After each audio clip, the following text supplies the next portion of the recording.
নমস্কাৰ জনাইছো সকলোকে। মোৰ নাম শ্ৰী ৰুবুল নাথ। তোমালোক আটাইকে মোৰ দ্বিতীয়টো ভিডিঅ'লৈ স্বাগতম জনাইছো। ইয়াৰ আগৰ ভিডিঅ'টোত আমি শিকিছিলো গোটেই ৰিভিজন চেপ্টাৰটোৰ কিছুমান ইম্পৰ্টেন্ট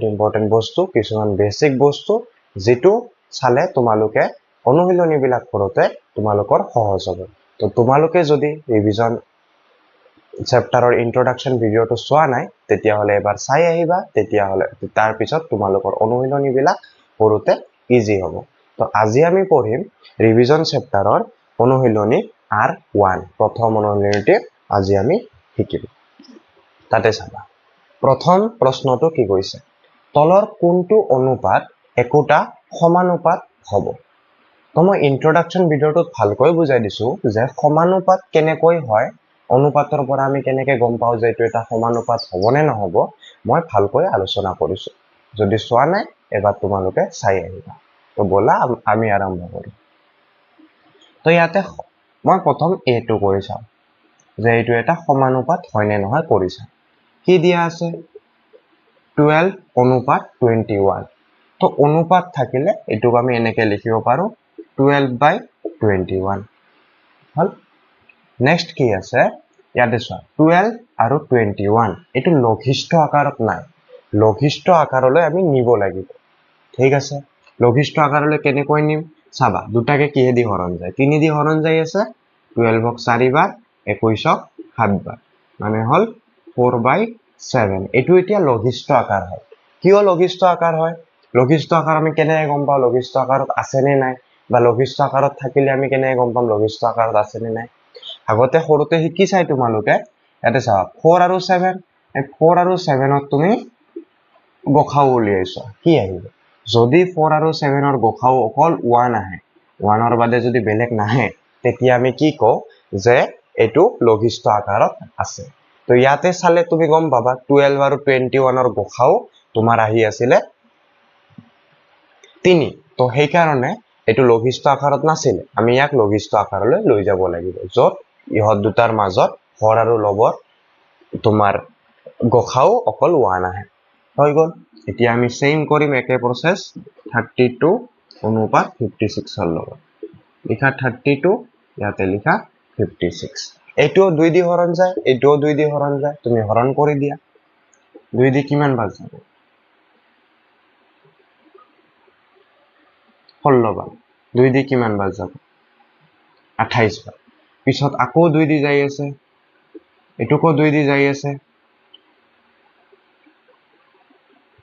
এটুকো 2 দি যাই আছে, এটুকো 2 দি যাই আছে। তো এইটোক আমি লঘিষ্ঠ আকাৰত নিয়াৰ পিছত আমি গম পাও এটোৰ মান কিমান আহিছে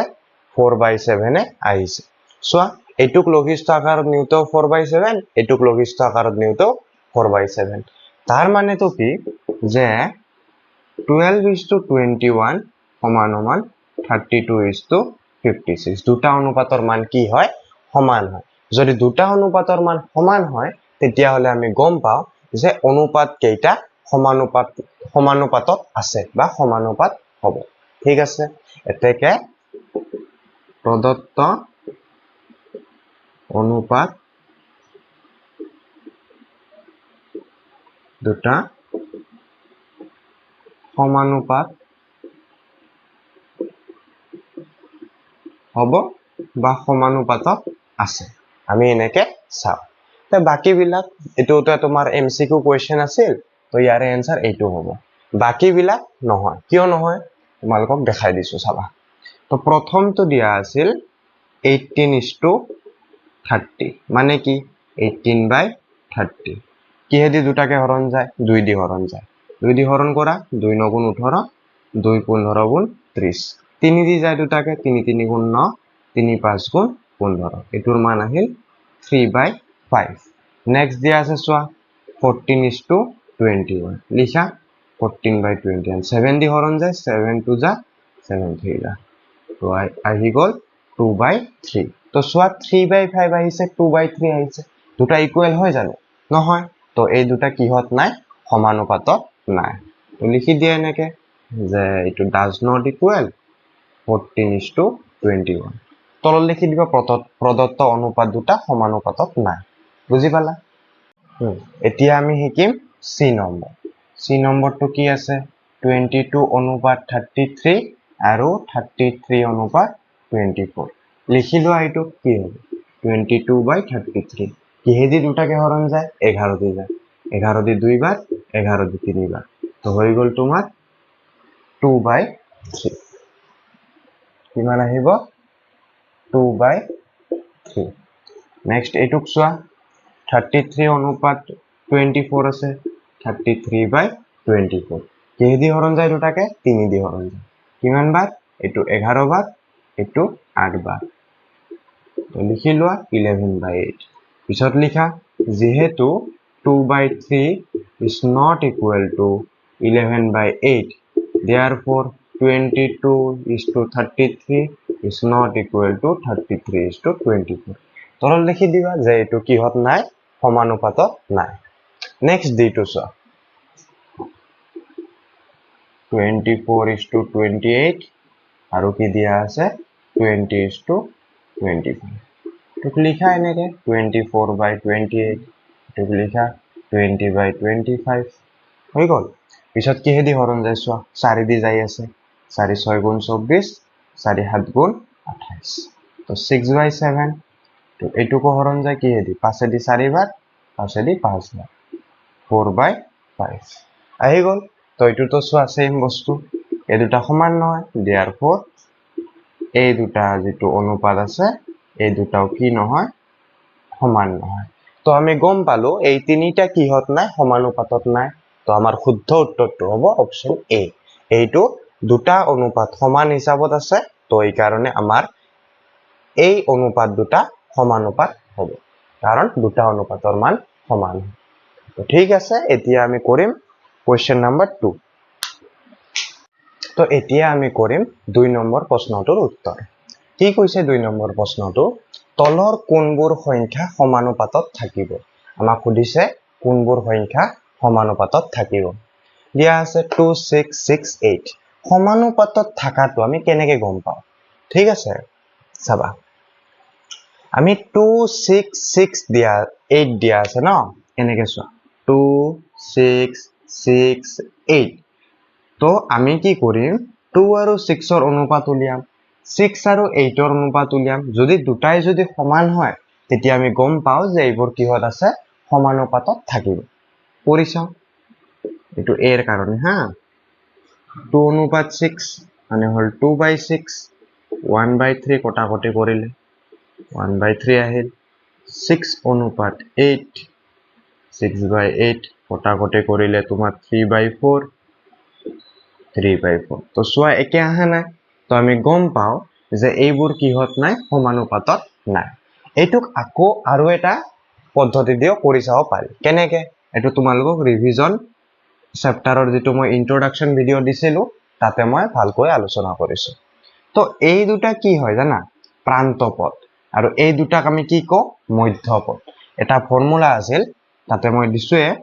যে প্ৰান্ত পদ দুটাৰ পূৰণফল সমান কি হ'ব লাগিব মধ্যপদৰ পূৰণফল যদি হয় তেতিয়া আমি গম পাও যে সমানুপাতত থাকিব যদি নহয় তেতিয়া আমি গম পাও যে সমানুপাতত নাই তো আমি কৰি চাম প্ৰান্ত পদৰ পূৰণফল কি হ'ব 2 * 8 কৰিলে কিমান আহে 16 মধ্যপদৰ পূৰণফল কৰিলে 6 * 6 36 দুটা একে আহা নাই তো এটো কিহত নাই সমানুপাতত নাই তো যেটো তোমালোকৰ ভাল লাগে এটো এটা পদ্ধতি এটো এটা পদ্ধতি যেটো পদ্ধতি তোমালোকৰ ভাল লাগে এটো দি কৰিলে বি টু চাল 10 20 30 60 আছে না তো লোৱা 10 আৰু 20 টো আমি প্ৰথমতে লও তো মই তোমাক এবাৰ কৰিম এইটো পদ্ধতি দি কৰি দেখাম এটো দি কৰিলে মানে পটকে পাই যাবা তো আমি ডিভাইড কৰাৰ একো ঝামেলা নাই তো ইয়াতে তুমি এনেকে লিখা যে প্ৰান্ত পদৰ পূৰণফল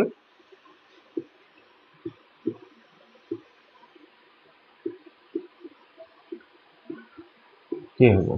10 * 60 কৰিলে কিমান পাবা 600 আৰু কি আছে মধ্যপদৰ পূৰণফল কৰিলে কিমান পাবা 20 * 30 কৰিলে কিমান পাবা 600 তো সোয়া দুটাই সমান আছে তো লিখা যেহেতু প্ৰান্ত পদৰ পূৰণফল সমান সমান মধ্যপদৰ পূৰণফল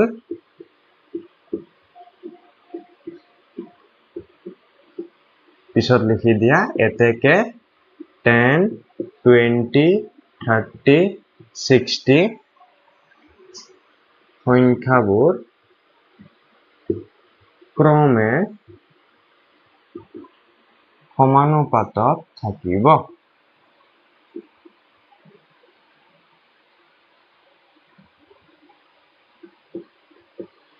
হয় তো এনেকে কৰিব লাগে তাৰপিছত চিটো কি দিয়া আছে চোৱা P P Q P square Q আৰু দিয়া আছে কিউ স্কোয়াৰ তো প্ৰান্ত পদৰ পূৰণফল লৈ লোৱা কি হ'ব পি ইনটু কিউ স্কোয়াৰ তাৰ মান কিমান আহিব পি কিউ স্কোয়াৰ মধ্যপদৰ পূৰণফল লৈ লোৱা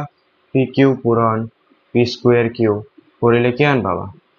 পি কিউ আৰু এইটো হ'ব কিউ স্কোয়াৰ এইটো কেনেকে পালো আমি সূচক আৰু ঘাতৰ কাৰণে আমাৰ R4 আছে তাতে আমি ভালকৈ এইটো আলোচনা কৰিম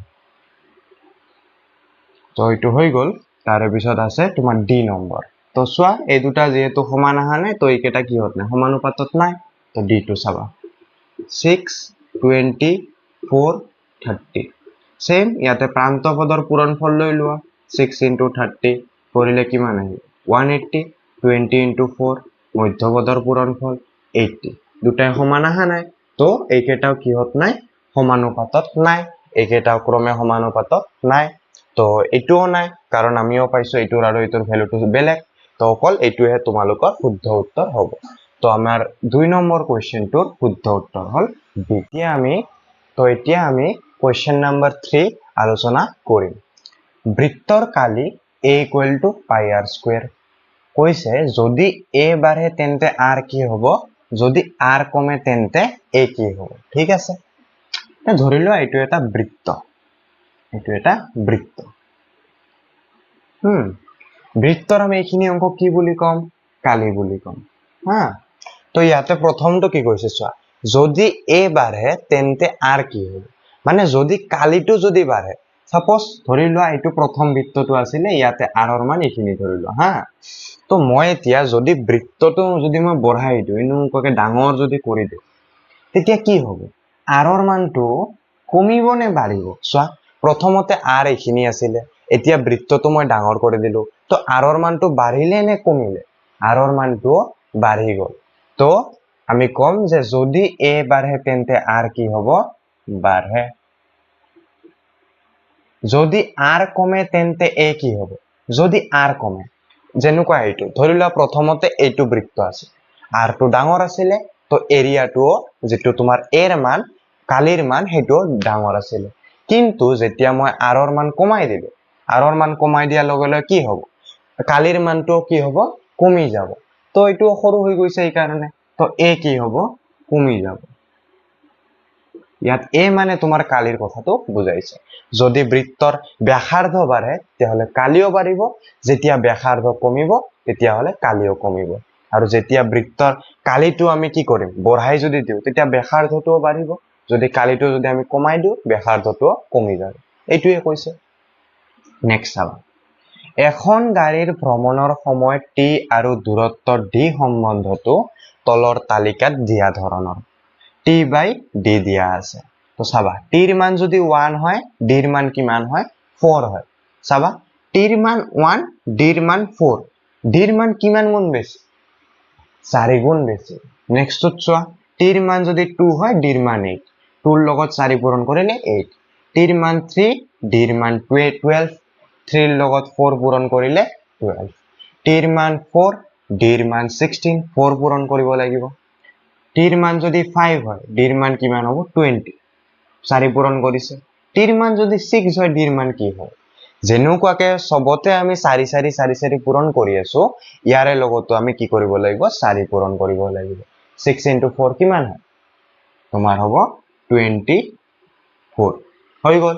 এতিয়া নেক্সট চাবা d ৰ মান দিয়া আছে 28 t ৰ মান সুধিছে চাবা যদি d ৰ মান 8 থাকে আমি 2 কেনেকে পাইছো 8ক আমি 4 দি ডিভাইড কৰিছো তেতিয়া আমি 2 পাইছো সেম 20 আছিল আমি 5 কেনেকে পালো 20 কে আমি 4 দি ডিভাইড কৰিছো 5 পাইছো সেম বস্তু 28 আছে তো তুমি 28 কো 4 দি ডিভাইড কৰি দিয়া হয়নে 28 কো আমি কি কৰিম 4 দি ডিভাইড কৰি দিম কিমান পাবা 7 তো ইয়াতে তুমি 7 বহুৱাই দিয়া হৈ গল চোৱা 1 2 3 4 5 6 7 এনেকে গৈছে এতিয়া কি আহিব 8 আহিব লাগে 8 ইয়াতে লিখি দিয়া ইয়াতে চোৱা 1 or 4 গুণ 4 2 4 গুণ 8 এনেকে 5 or 4 গুণ 20 পিছত 6 or 4 গুণ 24 7 or 4 গুণ 28 8 or 4 গুণ কিমান হ'ব হেতু লিখি দিয়া 8 into 4 32 হৈ গল এনেকে আমি পালো তে নেক্সট দিছে 36 হলে টিৰ মান কি হ'ব সেম এনেকে কৰা 36 ক 4 দি ডিভাইড কৰি দিয়া হৈ গল 36 ক আমি কি কৰিম 4 দি ডিভাইড কৰি দিম কিমান পাম 9 তো ইয়াতে তোমালোকে 9 বহুৱাই দিয়া হৈ গৈছে তো আমি এনেকে কৰিব লাগিব এতিয়া কিবা কোৱেশ্চন দিছে চাব লাগিব টি আৰু ডি এ ডেশ ভাবে বিচৰণ কৰিছে টি আৰু ডি টো তোমালোকে ভালকে চোৱা কেনেকে গৈছে চোৱা যদি টি বাঢ়িছে ডিৰ মানটো কি হৈছে চোৱা যে টিৰ মান 1 2 3 4 5 6 এনেকে আমি বঢ়াই গৈ আছো এটা চাবা ডিৰ মানটো কি হৈ আছে বাঢ়ি যাই আছে হয়নে টিৰ মান যদি 1 হৈছে ডিৰ মান 4 টিৰ মান যদি 2 হৈছে ডিৰ মান 8 তাৰ মানে টি যদি বাঢ়িছে ডিও বাঢ়িছে আৰু সেম ৰেঞ্জত বাঢ়ি আছে চোৱা এটো 1 আছিলে এটো 4 এটো 2 আছে এটো 8 মানে 4 গুণ কে বাঢ়ি আছে টিৰ মান যদি 5 ডিৰ মান 20 টিৰ মান যদি 8 ডিৰ মান 32 মানে 4 গুণ কৰি দিলে হল টিৰ যিমান পাইছো তাৰ লগত 4 গুণ কৰিলে আমি কি পাও ডিৰ মান পাও তো টি যদি বাঢ়িছে ডিও সমান ৰেঞ্জত বাঢ়িছে হেতুক আমি ক'ব পাৰো যে প্ৰত্যক্ষভাৱে বিচৰণ কৰে হল এটা হদিছে টি ইকুৱেল টু 6 হলে ডিৰ মান কিমান আমি অলৰেডি কৰিলো টিৰ মান যদি 6 হয় ডিৰ মান 24 কাৰণ 6 into 4 equal 24 ডিৰ মান যদি 28 হয় টিৰ মান কিমান হ'ব ডিৰ মান 28 টিৰ মান হ'ব 7 কাৰণ 28 ক যদি 4 দি ডিভাইড কৰি দিয়া কিমান পাবা 7 পাবা নেক্সট ওয়া ডিৰ মান 36 হলে টিৰ মান কিমান সেম 9 হ'ব তো বুজি পাইছা তোমালোকে এতিয়া আমি নেক্সট কোৱেশ্চনটো আলোচনা কৰিম কি আছে চোৱা যদি p proportional to q আৰু p equal to 6 হলে q ৰ মান কিমান হ'ব 30 মানে কৈছে p to q ৰ কি হয় proportional হয় p is proportional to q এটো মানে কি প্ৰত্যক্ষ সমানুপাত p আৰু q কিহত আছে প্ৰত্যক্ষ সমানুপাতত অৰ্থাৎ p ৰ মান যদি বাঢ়ে q ৰ মানো কি হ'ব বাঢ়িব যদি p ৰ মান কমে q ৰ মানো কি হ'ব কমিব এটো কোৱা হয় প্ৰত্যক্ষ সমানুপাত তো চোৱা p ৰ মান প্ৰথমতে দিয়া আছিল 6 q ৰ মান কিমান পাইছে 30 ঠিক আছে এতিয়া হদি কৈছে p ৰ মান 2 হলে q ৰ মান কি হ'ব তো আমি যেতিয়া p ৰ মান 6 ৰ পৰা q ৰ মান 30 পাইছো কিমান গুণ বাঢ়িছে চোৱাচোন ইয়াতে 6 আছিল ইয়াতে 30 কিমান গুণ বাঢ়িছে 5 গুণ বাঢ়িলে তো ইয়াতে যদি 2 হয় ইয়াতে কিমান হ'ব ইয়াৰ লগতো 5 পূৰণ কৰি দিয়া তেতিয়া আমি q ৰ মান কিমান পাম 10 পাই যাম তো এনেকে আমি ইজিলি কৰি লব পাৰো যে ইয়াৰ এনসাৰটো 10 কাৰণ এটো যদি p ৰ মান 6 হয় q ৰ মান 30 মানে 5 গুণ বাঢ়িলে p ৰ মান 2 আছে q ৰ মানো 5 গুণ বঢ়াই দিয়া 2 into 5 10 এনেকে আমি ইজিলি উত্তৰটো উলাই লব পাৰো কাৰণ এটো তোমাৰ সব প্ৰত্যক্ষ সমানুপাতত দিয়া আছে ইয়াৰ অৰ্থটো এইটোৱে p ৰ মান যদি বাঢ়ে q ৰ মান বাঢ়িব p ৰ মান যদি কমে q ৰ মানো কমিব কিন্তু যদি এটো কোৱেশ্চনত আহে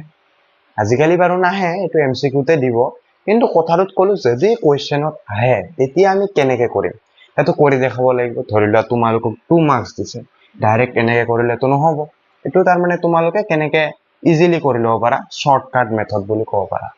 এতিয়া আমি যদি 2 মাৰ্কৰ কাৰণে যদি আহে কেনেকে কৰিম চাবা p is proportional to q মই হেদিনাই কৈছিলো যে আমি যদি proportionality সিম্বলটো যদি গুছাব লাগে মাজৰ এটা কি চিন দিও আমি সমান চিন দিও সমান চিন দিয়াৰ পিছত এটা ধ্ৰুবক পদ দিব লাগে মই দেখাই দিছিলুৱে যে কে এটা কি কৈছিলো মই ধ্ৰুবক বুলি কৈছিলো তো তোমালোকে ইন্ট্ৰোডাকশন ভিডিওটো যদি চোৱা নাই এবাৰ চাই লবা এতিয়া চোৱা এবাৰ কি কৈছিলে প্ৰথমতে p ৰ মানটো 6 বুলি কৈছিলে তো ইয়াতে পিৰ মানৰ ঠাইত তুমি একবাৰ 6 বহাইছো প্ৰথম কন্ডিশন হা এটো পিৰ মানত 6 বহাইছো কেৰ মান আমি নাজানো কাৰণ এটো ধ্ৰুবক পদ কিউৰ মান কিমান গৈছে 30 তো ইয়াৰে পৰা তুমি কি কৰা কেৰ মানটো উলিয়াই লোৱা কি হ'ব k * 30 = 6 কেৰ মান হ'ব তোমাৰ 6/30 অৰ্থাৎ কেৰ মানটো হ'ব তোমাৰ 1/5 ঠিক আছে নেক্সট কন্ডিশনটো চোৱা ইয়াতেও তো সেম হ'ব লাগিব যে p is proportional to q অর্থাৎ p = kq ইয়াতে কি হ'ব তোমাৰ সেকেন্ড কন্ডিশনটোত p এর মানটো 2 দিয়া আছে কিন্তু q এর মানটো দিয়া নাই আমি q এর মানটো উলিয়াম আমি 10 উলাব কেনেকে উলিয়া এটো দেখাই আছো k এর মান তোমাৰ 1/5 দিয়া আছে k এৰ ঠাইত 1/5 বহুৱাই দিয়া এটা q এর মানটো তো আমি না জানো তো অর্থাৎ q টো q এ রাখো 5 টো ইফালে গলে কি হ'ব পূরণ q টো এনেকে থাকি যাব 2 * 5 কিমান হয় 10 তো আমি q এর মানটো কিমান পালো ইয়াৰে পৰা 10 পাই গলো তো এনেকে কৰিব লাগিব তো q এৰ মানটো 10 যদি ডাইৰেক্ট আহে আমি শৰ্টকাট মেথডত এনেকে কৰিম এমসিকিউ যদি আহে আৰু যদি কোৱেশ্চনত আহে 2 নম্বৰৰ কাৰণে তেতিয়া আমি এনেকে সলভ কৰিম তো ঠিক আছে এতিয়া আমি 5 নম্বৰ কোৱেশ্চনটো আলোচনা কৰিম নেক্সট চাবা 5 নম্বৰ কোৱেশ্চনটো তলৰ তালিকাখনত খালি ঠাইত y এর মান কি হবে মানে আমাক সুধিছে ইয়াতে কি হবে ঠিক আছে তাৰে কাৰণে আমি এইবিলাক ডাটা ভালকৈ এনালাইজ কৰিম 1 থাকিলে যদি x এর মান 1 হয় তেতিয়া y এর মান কিমান হৈ আছে 32 হৈ আছে ঠিক আছে নেক্সট আহিল তোমাৰ x এৰ মান 2 মানে কি কৰিলো আমি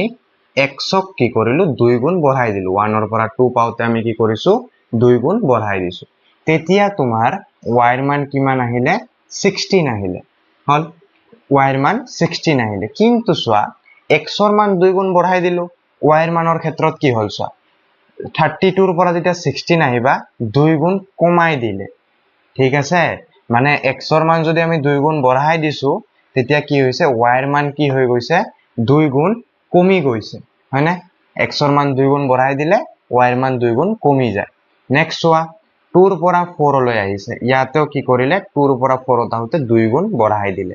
নেক্সট 16 ৰ পৰা এতিয়া আহিব লাগে আমি ইয়াতে তো কি কৰিলে নেক্সট আকৌ ইয়াতে কি কৰিলে 2 গুণ কমাই দিলে তো 16 ৰ পৰা 2 গুণ যদি আমি 16 ক যদি এনেকে 2 দি যদি ডিভাইড কৰি দিও তেতিয়া তোমাৰ 8 আহে হৈ গল নেক্সট কি কৰিলে 4 ৰ পৰা 8 লৈ গুছি গল